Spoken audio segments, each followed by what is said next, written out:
Hola, ¿qué tal? Sean bienvenidos a su curso de Exorcismo, Teología y Afectividad. Yo soy Julián Lumbreras, soy licenciado en Ciencias Religiosas por la Universidad Anáhuac de México.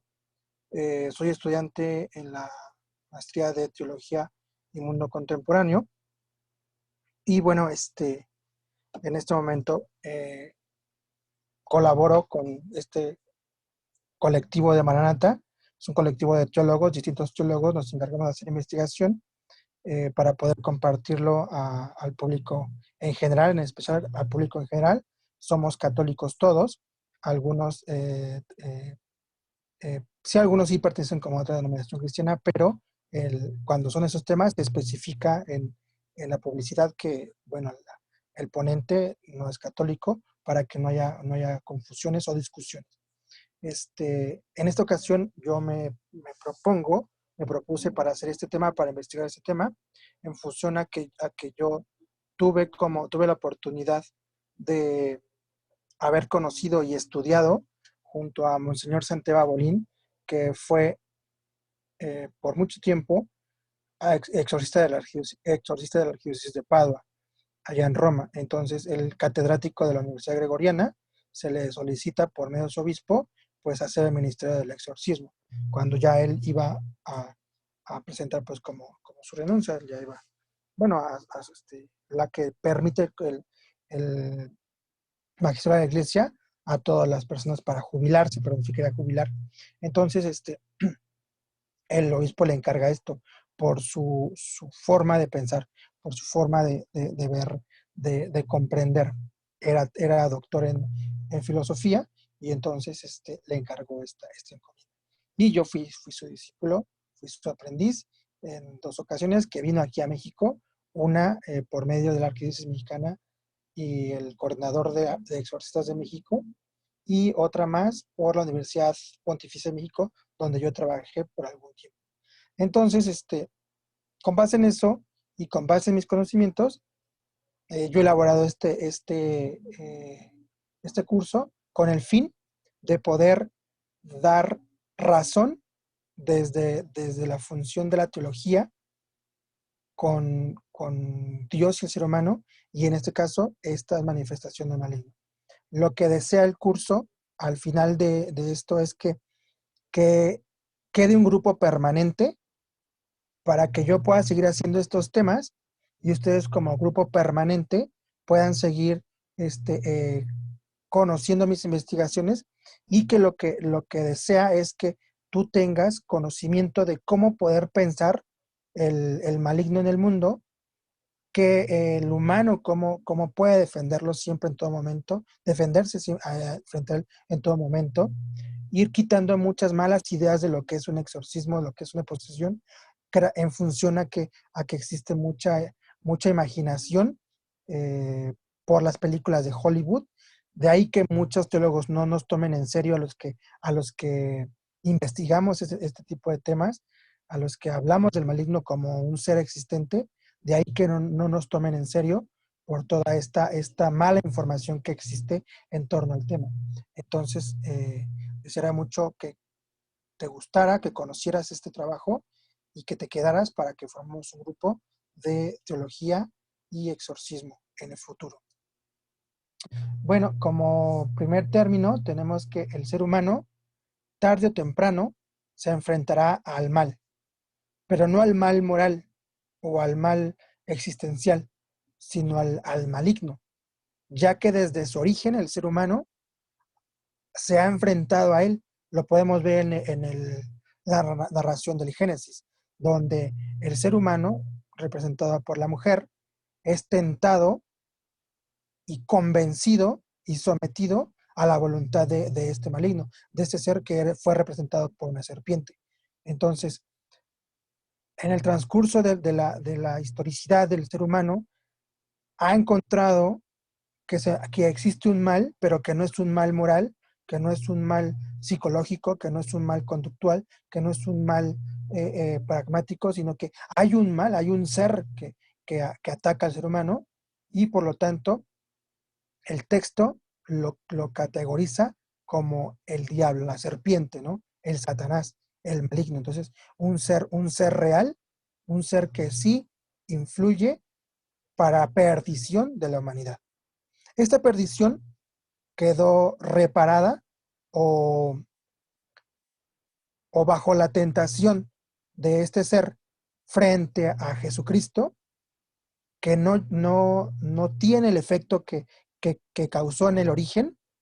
Jesucristo representado como el nuevo hombre, la nueva humanidad, el nuevo Adán, es tentado de la misma manera en el desierto por el maligno, pero no es vencido. Jesús aparece como el reparador y la nueva humanidad, en la que todos participamos, en la que todos hemos sido hechos, en Él, porque en Cristo toda la humanidad se ha renovado, sí o sí, sin necesidad de que creas en Él, sin necesidad de que pienses que existe. Cristo es Cristo, creas o no creas en Él. Como Dios es Dios, creas o no creas en Él. Pero, y entonces, así como Cristo que es Dios, opera en el mundo sí o sí, por su misericordia, por su amor. Entonces, Dios, Cristo, que su estadía humana es irrumpida por el maligno, no se deja convencer, no permite que nuevamente el humano caiga, la humanidad caiga, sino que por su obediencia y por su fortaleza vence al maligno y nos ha liberado entonces de esa primera caída, de la de los primeros padres. Entonces Jesús siempre aparece en el plano como este hombre vencedor. En aquellos días Jesús llegó de Nazaret a Galilea y fue bautizado por Juan en el Jordán. Y al salir del agua vio que los cielos se abrían y que el Espíritu Santo descendía sobre él como una paloma. Y una voz desde el cielo dijo: Tú eres mi hijo muy querido, en ti tengo puesta toda mi predilección. Enseguida el Espíritu lo llevó al desierto, donde estuvo 40 días y fue tentado por Satanás. Marcos 1:9-10. Los 72 volvieron y le dijeron, llenos de gozo: Señor, hasta los demonios se nos someten en tu nombre. Él les dijo: Yo veía a Satanás caer del cielo como un rayo. Les he dado poder de caminar sobre serpientes y escorpiones, para vencer todas las fuerzas del enemigo, y nada podrá dañarlos. No se alegren, sin embargo, de que los espíritus se les sometan. Alégrense más bien de que sus nombres estén escritos en el cielo. Jesús apareció a los 11 mientras estaban comiendo y les respondió. Les reprochó su incredulidad, su obstinación porque no habían creído a quienes lo habían visto resucitado. Entonces le dijo: Vayan por todo el mundo, anuncien la buena noticia a toda la creación. El que crea y se bautice se salvará, el que no crea se condenará. Y esos prodigios acompañarán a los que crean: arrojarán a los demonios en su nombre, hablarán nuevas lenguas, podrán tomar serpientes con sus manos, y si beben un veneno mortal no les hará ningún daño. Impondrán las manos sobre el enfermo y lo curarán. De esta forma se manifiesta la irrupción de Jesús o la presencia de Jesús en la humanidad, como este ser que sí fue tentado por el maligno, por un ser, y que sí es un ser real, pero que Jesús no nos deja solos, que Jesús ha demostrado y ha vencido con su fidelidad una victoria, y es una victoria indeleble, o sea, imborrable, y que permanece en cada uno de nosotros. Después de Jesús, permanece en cada uno de nosotros y en todos aquellos que estuvieron antes de él, porque con su resurrección todo lo ha reparado. Por lo tanto, cada vez que vemos a Jesús exorcizando al demonio, el contexto es que, en rigor, que tiene la naturaleza propia de poder hacerlo y de poder actuar frente al maligno. Entonces, el creyente muchas veces supone que el tema del maligno lo pone como si fuera una dualidad, como un ser que está ahí, con el que hay que luchar. Y no, o sea, es un ser existente, pero que ha sido vencido y que Jesús lo manifiesta con sus exorcismos, con sus intervenciones, como la forma de mostrar que frente al maligno, Dios tiene toda la autoridad. Que el maligno no tiene ningún poder y ninguna potestad frente a Jesucristo. Y que Jesucristo está en cada uno de nosotros por su encarnación, por su resurrección. Entonces, el centro principal de los exorcismos y de la presencia del maligno en los evangelios es manifestar que Jesús tiene dominio sobre él. Hay un texto en Ezequiel que refiere un poco en función a que Jesús, otra de las cosas que hace es manifestar y revelar al maligno. Porque una de las formas que el maligno tiene para poder atacar es que no se revela, es que se mantenga siempre en lo oculto. Pero Jesús siempre lo evidencia, siempre lo pone a manera de que lo veamos y lo reconozcamos en los evangelios, con el fin de que tú conozcas y sepas cómo combatirlo. Desde Jesús, desde Él, porque Jesús lo combatió, porque Jesús ya lo venció. Entonces dice el texto así. La palabra de Yahvé se dirigió a mí en estos términos. Hijo de hombre, entona una elegía sobre el rey de Tiro, y le dirás así, dice el Señor. Eras el sello de una obra maestra, lleno de sabiduría, acabado en belleza. En el Edén estabas, en el jardín de Dios. Toda suerte de piedra preciosa formaba tu manto: rubí, topacio, diamante, crisólito, piedra de onís, jaspe, zafiro, malaquita, esmeralda. En oro estaban labrados los aretes y pendientes que llevabas, aderezados desde el día de tu creación. Querubín protector de alas desplegadas te había hecho yo. Estabas en el monte santo de Dios. Caminabas entre piedras de fuego.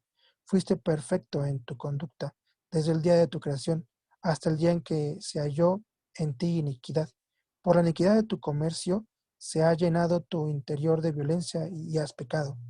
Y yo te he degradado del monte de Dios y te he eliminado, querubín protector, de en medio de las piedras de fuego. Tu corazón se ha apagado de tu belleza. Has corrompido tu sabiduría. Por causa de tu esplendor, yo te he precipitado en tierra y te he expuesto como espectáculo a los reyes. Por la multitud de tus culpas, por la inmoralidad de tu comercio, has profanado tus santuarios, y yo he sacado de ti mismo el fuego que te ha devorado. Te he reducido a ceniza sobre la tierra, a los ojos de todos los que te miraban. Todos los pueblos que te conocían están pasmados por ti. Eres un objeto de espanto y has desaparecido para siempre. Este texto toma sentido cuando lo leemos a la luz del texto de San Lucas, que dice así: los 72 vinieron y le dijeron llenos de gozo: Señor, hasta los demonios se nos someten en tu nombre. Él les dijo: yo veía a Satanás caer del cielo como un rayo. Entonces, ¿de dónde hay una referencia similar a esta? En Apocalipsis, pero es una visión post-cristiana, y en donde toma más sentido porque estas palabras son de Jesús en un tiempo en específico, en el libro de Ezequiel, cuando dice: yo te he precipitado en tierra y te he expuesto. Entonces, lo que hace referencia a Jesús es que reconozcamos que el maligno tuvo una presencia significante en la creación de la humanidad, en la creación del Edén, que había una cierta intervención o acción entre Dios y el Edén, y que él de cierta manera tenía un ministerio, algún tipo de sacerdocio, en función a las piedras, a las 12 piedras que menciona, que tienen mucha similitud con las 12 piedras que menciona Apocalipsis en la muralla, o como las 12 piedras que tiene el efod en el sacerdocio de Aarón. Entonces, si bien no me estoy refiriendo a que sea un sacerdocio como el de Aarón o como el que tenemos nuestros presbíteros, pero sí que es un símbolo de intercesión. Entonces, o una labor específica de Dios en el mundo sensible, en el Edén, porque a pesar de que es querubín y que tiene estas alas, no se está refiriendo a un plano celestial, porque el Edén no es un plano celestial, el paraíso no es un plano celestial, el paraíso es un plano sensitivo, es un plano material.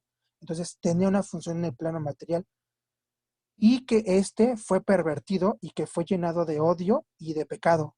O sea, se llenó de iniquidad, y entonces Dios lo despojó de todo. Entonces, cuando nos está platicando Jesús en Lucas, que, porque se sorprendían de que podían liberar cuerpos del maligno, él decía, porque él vio cómo cayó del cielo como un rayo. Esto figurando no como la luz, sino como la rapidez.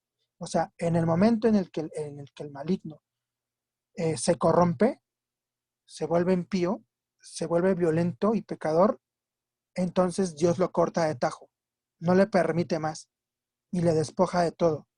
Entonces, y es derribado, dice Ezequiel, precipitado a tierra, ¿no? Es derribado. En función a que Ezequiel no parece que postula el Edén en el cielo, ¿no? Pero igual de nueva cuenta lo que Ezequiel dice es que fue cortado de tajo, precipitado a tierra, verlo caer como un rayo se refiere a lo inmediato y que no hubo discusión, o sea, que no se permitió, no hubo una permisión. O sea, en el momento en el que Dios determina que hay iniquidad en él es derrotado y eliminado de todo su poder, de toda su capacidad. Y entonces, cuando por ejemplo, Lucas dice que no se deben de alegrar de eso, porque Jesús vio cuando lo derrotaron. O sea, Jesús vio cuando la capacidad que tenía él, o el encargo que se le había dado, y cómo se le fue quitado, y cómo fue arrojado, o sea, cómo fue cortado de tajo. Dice, eso no, el que liberen a las personas de maligno no les debe de sorprender, porque él ya no tiene poder, porque Ezequiel lo menciona. Ezequiel le menciona cómo le despoja de todo, cómo le quita todo, cómo lo deja sin nada y cómo los pueblos se quedan pasmados de que ha quedado en la nada, ha quedado como un espanto, que ha desaparecido para siempre. O sea, desaparecer en función a la belleza de Dios, ya no tiene nada de Dios, ya está derrotado, está vencido. Entonces, sí, Jesús, no se sorprendan porque puedan librar cuerpos, los cuerpos humanos de Satán. Alégrense mejor, porque él ya fue vencido. Alégrense mejor de que sus nombres están escritos en el cielo.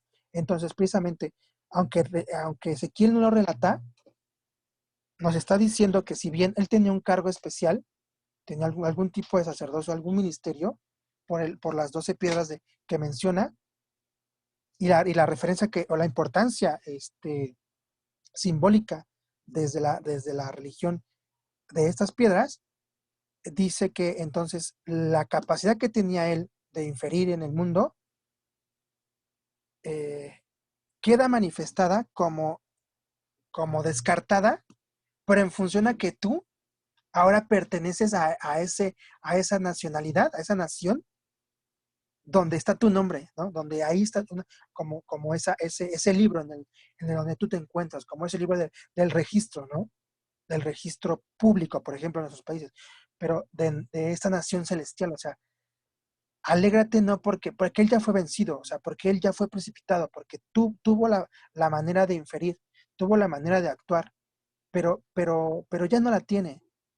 Sí lo conoce, sí conoce el mundo porque si bien el Edén no es un plano celestial, el Edén es un plano material y él era protector de este Edén, él tenía, según por el símbolo de las 12 piedras, tenía un servicio en este plan, en este mundo sensible, en el Edén, lo conoce perfectamente el mundo sensible, conoce muy bien cómo es el mundo sensible, entonces desde ahí él pretende atacar, pero no lo hace, porque el cristiano que ha vencido al maligno en Cristo, que ha resucitado y ha vencido al maligno en la resurrección, su nombre está anotado en el cielo. Y entonces Jesús se revela, y esto les cuesta un poco de trabajo al creyente, se revela como el ser o la persona que yace en cada uno de nosotros como gracia operante y actuante que permite toda, todo, que permite que en todo combate siempre salgamos vencedores. Él jamás nos deja solos. Desde la perspectiva de las comunidades primitivas cristianas podemos ver cómo éstas son conscientes en que ser cristiano implica una lucha. Lo dirá Efesios. Nuestra lucha no es contra enemigos de carne y sangre, sino contra principados, potestades, contra los soberanos de este mundo de tinieblas, contra los espíritus del mal que habitan en el aire. Entonces, esto quiere manifestar que el mal moral o el mal sentimental es completamente diferente al maligno, a un ser real, que el mal moral depende mucho del ser humano, o sea, de la decisión que él toma, Ese es el mal moral, el mal contingente, el mal de pragmático, o sea, el que posee el ser humano para poder actuarlo. Pero aparte de ese, existe un mal que es real, el de las potestades, el que no es de carne y sangre, es el de las potestades y principados, los soberanos de las tinieblas, los soberanos de este mundo. Y que nuevamente repito, o sea, el cristiano sí o sí, tarde o temprano, como lo decía en el propedéutico, se va a enfrentar al mal. Sea el mal moral o sea el mal del maligno, se enfrentará al mal. Pero el cristiano debe de tener siempre presente que el maligno ya ha sido derrotado. Y solo lo que tú tienes que hacer es permanecer en Cristo, permanecer en Él. Acciones ordinarias del maligno. La tentación. Se refiere a la creación subjetiva de que Dios no existe. O sea, por todas las formas Él va a crear la idea de que Dios no existe, de que está solo, de que Él no tiene el poder de hecho, que el maligno tiene más poder que Dios y por eso se puede manifestar y por eso te puede atormentar y por eso te puede causar el mal. No, eso es lo que Él siempre va a pretender hacer, que tú dejes de creer que Dios tiene mayor poder que Él.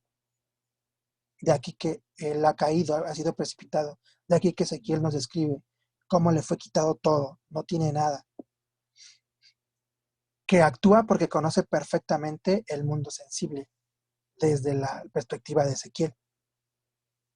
Por culpabilidad obsesiva. Esto es que, perdón, por su seducción.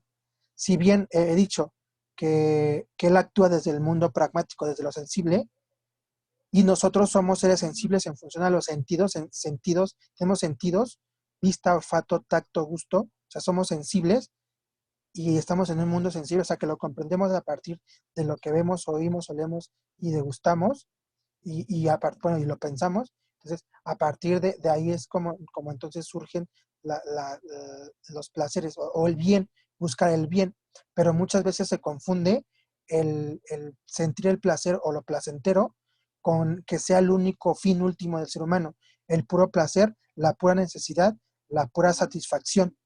Y no se permita esto, claro que sí se permite, pero en función de este tema del maligno, lo que él pretende es que alejarte completamente de Dios y que nunca tengas como ese regazo de también sentir la complacencia, de también sentir el placer, de también sentir, disfrutar desde el amor de Dios, desde el corazón, desde la fe. Entonces, todo completamente alejarte de él. La culpabilidad obsesiva es como esta otra herramienta, ¿no? Si bien ok, no te puede vencer para que dejes de creer en él, entonces te ataca desde su creer en él. Entonces te hace hacerte obstinado a querer vivir como en pureza, ¿no? O sea, sin error, no te equivoques. O sea, si te equivocas, entonces no, ya no te va a querer Dios y te va a dejar desprotegido. O sea, siempre busca como eso, o sea, que tú crees que él te va a dejar Dios te va a dejar desprotegido.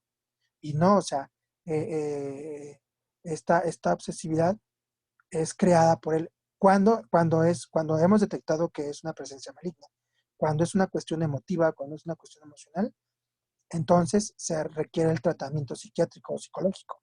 Pero cuando se ha detectado que sí es una acción de maligno, o sea, ya has llevado un tratamiento y sigues teniendo esto, entonces sí ya es por medio de lo espiritual y entonces sí podemos comprender que hay un ataque del maligno. He puesto estas categorías como escalón, poniendo la última como el grado más fuerte, el grado mayor.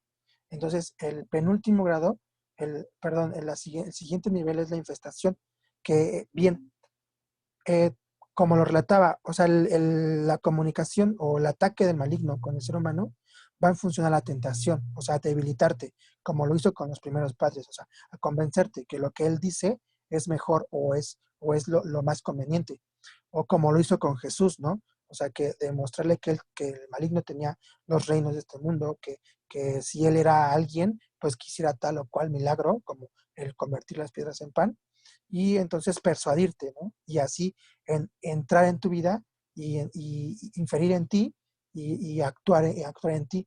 Entonces, la infestación es uno de sus medios. Si bien he dicho que conoce el mundo sensible, entonces él siempre ataca desde ese mundo sensible, porque quiere demostrarte que él tiene mayor poder y que Jesús y todo lo que dice el creyente es minúsculo, porque, porque él puede mover objetos, porque él puede hacer ruidos, porque él puede hacer esto, aquello, puede cerrar puertas, puede arrojar objetos. Entonces, meramente, o sea, claro que sí es sorprendente y espanta, pero el fin último de esto es que a ti te convenza de que su fuerza es superior a la fuerza de Jesús, a la fuerza de Dios y de los santos también, claro. La opresión y ovejación. Esta situación afecta a la persona directamente a su cuerpo, con la intención de, una vez que el miedo se apodere de la persona, paulatinamente comenzar a perder la fe o en otro caso, comenzar a perder la salud mental y terminar perdiéndose. Este es en el caso ordinario. En el caso extraordinario, como del místico, tiene otro sentido. Desde la experiencia mística del alma, el significado tomaría como poder comprender la, la, la debilidad del ser humano frente frente al maligno, o sea, como funciona la soberbia del humano. O sea, demostrar que la soberbia del humano este, es, es, es muy, o sea, no tiene sentido. O sea, él es, frente a la grandeza de Dios, él es minúsculo y su soberbia no tiene ningún poder. Y entonces lo demuestra a través del maligno. Pero el místico lo entiende diferente porque previamente ha tenido esta experiencia mística con Jesús o con la Virgen o con los santos. En especial, siempre la mística es con Jesús. Entonces, él toma otro significado, o sea, tiene este amparo de haber tenido ya esta experiencia mística y comprender lo que es la vejación. En el caso ordinario, o sea, una persona que no tiene experiencia mística, sí le causa cierto daño, pero recuerden que el maligno ha sido vencido y la oración de liberación es funcional, así como también la del exorcismo.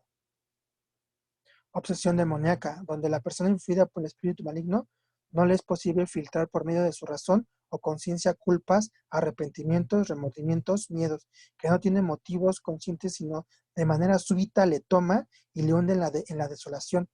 Este punto se debe de identificar si se trata de una situación disarmónica emocional provocada por tristeza y efusividad, conocido como trastorno bipolar, porque la obsesión demoníaca es una irrupción en el cognitivo del humano, donde de manera súbita le mete en miedos, en remordimientos, en arrepentimientos, en colapsar, como todo este estado emocional.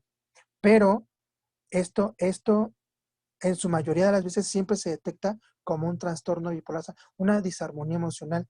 Entonces, muchas veces, por ejemplo, el que es efusivo también es un signo de depresión. Entonces, siempre está como actuando así súper rápido, hablando súper rápido y como que todo lo que hace rápido.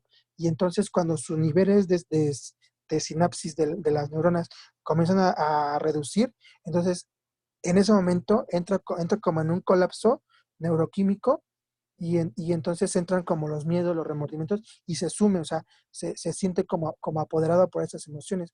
La obsesión demoníaca hace esto similar, pero cuando se ha detectado previamente que no es un trastorno bipolar, que no es una enfermedad. De igual forma, la oración y la súplica actúan sobre la persona. Y por último tengo la posesión demoníaca. Es cuando el maligno usa el cuerpo de una persona a su placer, sin tener respeto por la libertad de esa persona. Entonces, además de no ser más libre en el uso de sus facultades y su cuerpo, acusa a causa de la presencia de otro espíritu que está en ella, la persona poseída experimenta también todo lo que precede a una posesión, fenómenos de infestación dentro de sí, la obsesión demoníaca, la vejación, la opresión, la infestación, la seducción, la culpabilidad y la tentación. Entonces, una de las causas por las que el maligno hace esto es para demostrar, primero, a la humanidad que él tiene el poder, pero como padre de la mentira, porque sí conoce bien el mundo sensible en función del texto de Ezequiel que hemos leído, pero eh, lo, lo actúa solo para demostrar su inutilidad, o sea, porque ya fue vencido. Entonces, se tiene que manifestar de manera así estruendosa para que entonces tú temas y tengas miedo. Ahora bien, este tipo de mal en el alma, de la posesión total, la posesión demoníaca, también es una forma de insultar a Dios. Porque, bueno, muchas veces el exorcizado al final ya no, ya no recuerda, a veces no recuerda lo que sentía, pero sí durante la posesión, sí siente todo, sí experimenta todo, sufre mucho el alma de la persona, sufre mucho la cognición de la persona, sufre mucho el cuerpo del ser humano. Entonces, pero es una forma en la que el maligno, desde que conoce el mundo material, porque ataca desde ahí porque lo conoce bien, visto desde el texto de Ezequiel. Entonces, por eso tiene como la facultad de poder hacerlo. Le cuesta muchísimo, claro que sí, porque recuerden que antes de llegar a este punto pasó por se fue filtrando por muchas cosas. Y la primera de ellas es que el primer filtro que tiene que pasar es que cuando ve al humano, el maligno no ve a Julián, no ve a Toño, no ve a fulano mengano, ve al verbo. Entonces, de la misma forma, como tentó al verbo, tienta al ser humano. Y entonces es como el ser humano va permitiendo que estos filtros los vaya penetrando, vaya accediendo a estos filtros, porque el mismo humano le va permitiendo.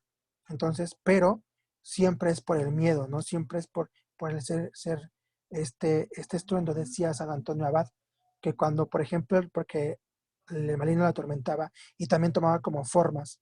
Entonces, pero cuando él eh, ya en una vejación muy fuerte, se abandonó a Cristo, se abandonó al amor de Dios, dice que vio así como bajo un resplandor y entonces todos los demonios fueron desintegrados, fueron así devastados.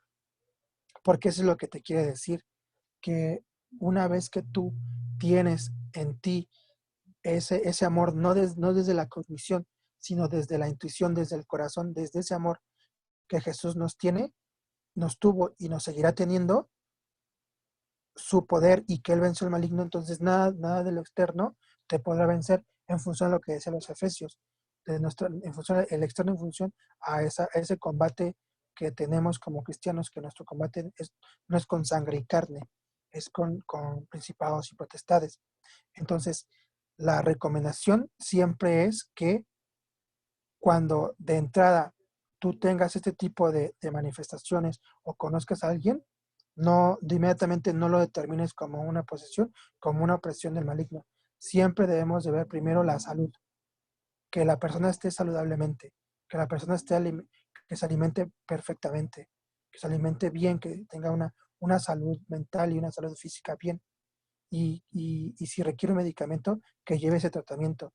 Y entonces ya si el médico, por eso el exorcista o los acompañantes de exorcistas deben de tener siempre un grupo médico de psiquiatras y psicólogos. Si ellos determinan que lo que está operando en la persona ya no es del plano psíquico, entonces se puede proceder a las oraciones de liberación y el exorcismo.